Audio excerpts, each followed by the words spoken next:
could Nico Iamaleava's presence give the Vols favorable treatment from college football? I think I know what you're saying, but I want to ask specifically how he might help in how Tennessee is viewed this upcoming season. What are your thoughts on that, Caleb? I think Nico Iamaleava could give I think we will see this after the Chattanooga game, and I think we'll mostly see it after the NC State game. That's going to be the one where everybody's talking about Nico Iamaleava, and we'll see it after the Oklahoma game. I think he's going to ball out in all three games, and what I think is going to happen is he's going to turn into the most exciting player to watch in college football at that point. And people can pretend this doesn't happen. Guys, it happens. College football, like every other sport, is a TV show, and they're going to favor the more entertaining players. You see this in the NBA all the time. Dave, how often do stars get the most preferential treatment in the world? Well, they get to sit out when they want to. I mean, they get incredible preferential treatment. Well, I mean preferential treatment from the refs. Oh, yeah. Okay. No, I mean, they get preferential treatment across the board. Yeah. I think you would agree, though, it's not going to be as pronounced as it is in the NBA, correct? Well, actually, I think it's more pronounced in football. It just doesn't seem as pronounced because the stars are so more in your face. But the Chiefs got a ton of preferential treatment from officials throughout this playoff series this past year. I mean, they did not have one holding call the entire playoffs because the narrative of Patrick Mahomes and Travis Kelce matter. Now, I don't think there's blatant cheating. Don't get me wrong. I don't think the refs are sitting there like, let's, rig things in favor of a team. But I think they naturally, subconsciously will favor teams that have more entertaining stars. Tennessee's about to have the most entertaining star in college football this year.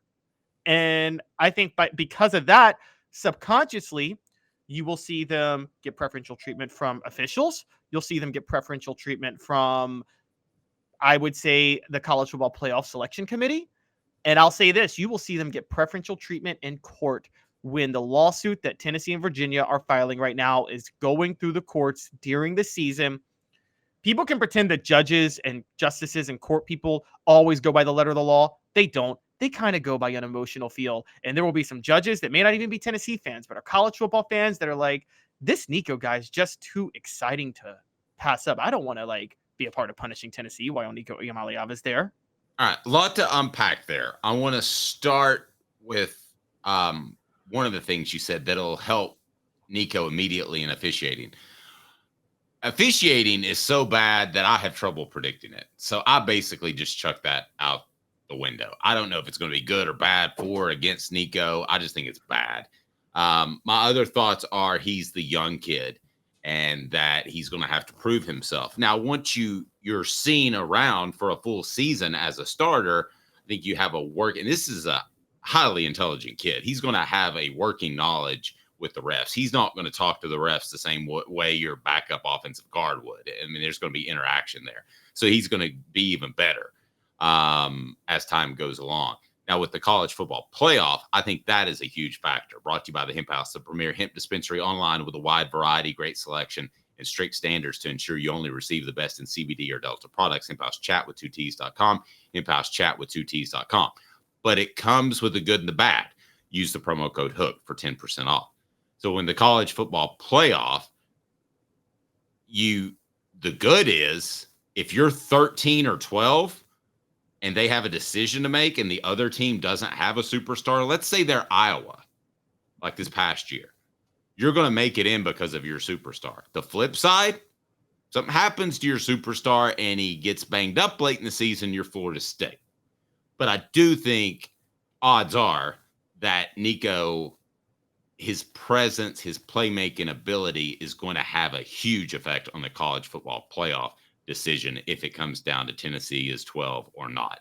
I believe they will go out of their way to get Tennessee and a Nico player in there in the 12 team. There's no doubt in my mind. You? No, none in my mind whatsoever. They want Nico Iamaleava is going to be such a star. They want him in there. And you can't not put him in there if you're on the fringe. There's no way they do that. And you're right. It's very similar to now. That's usually I want to say this. They're on NCAA tournament lock teams, but Dave, let's be honest. There have been top 5 NBA draft picks on NCAA tournament bubble teams, right? Yes. And And those bubble teams always get in, right? When the top 5 draft pick is on your team and you're a bubble team, you're getting in the NCAA tournament, aren't you? Every single time. And we're not dealing with 4. We're dealing with 12. It would be a lot easier to manipulate. And we saw what happened with Florida State when it got manipulated, where they didn't want, again, we could debate whether or not they should have been in. But with 4, it's tough to have much wiggle room. It is. At 12, you got a lot of wiggle room. I'm sorry, if you can't get to be unanimously considered, or at least overwhelmingly considered one of the top 12 teams in the nation, you shouldn't play for a championship, period. Yeah, exactly. And, I think of somebody like, again, let's go back to Texas A&M in 2012. They lost 2 games. There was serious consideration to put them in the national title game. And quite honestly, they should have been in there over Notre Dame. And it should have been a rematch between Texas A&M and Alabama over Alabama and Notre Dame. But they chose the path of least resistance, but Notre Dame, who was undefeated, and when Notre Dame hadn't beaten anybody. Yep. You don't think there was some serious? You don't think there was some serious consideration to make Texas A&M the first 2-loss non-conference champion in the BCS national title, though, because Johnny Manziel was there and he had just beaten Alabama and he just won the Heisman? Yeah, wouldn't stun me whatsoever. I think that is a real possibility.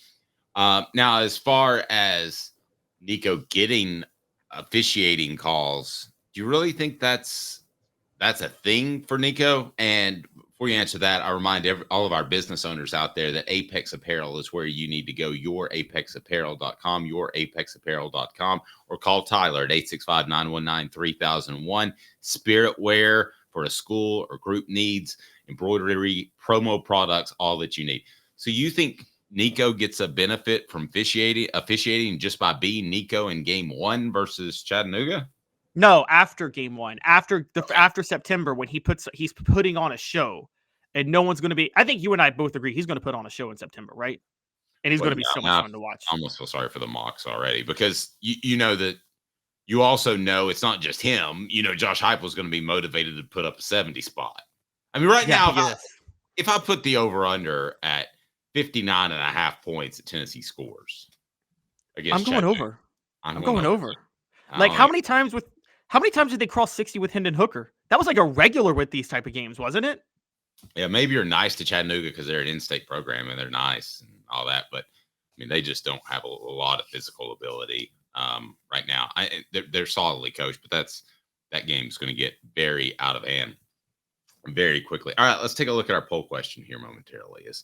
We ask you, how many teams should be in the college football playoff? Less than 12, 31%, 12, 44%, 14%, or I'm sorry, 14 get 0%, more than 14 get 25%. So more than 14, that's an awful lot of teams to be in the college football playoff.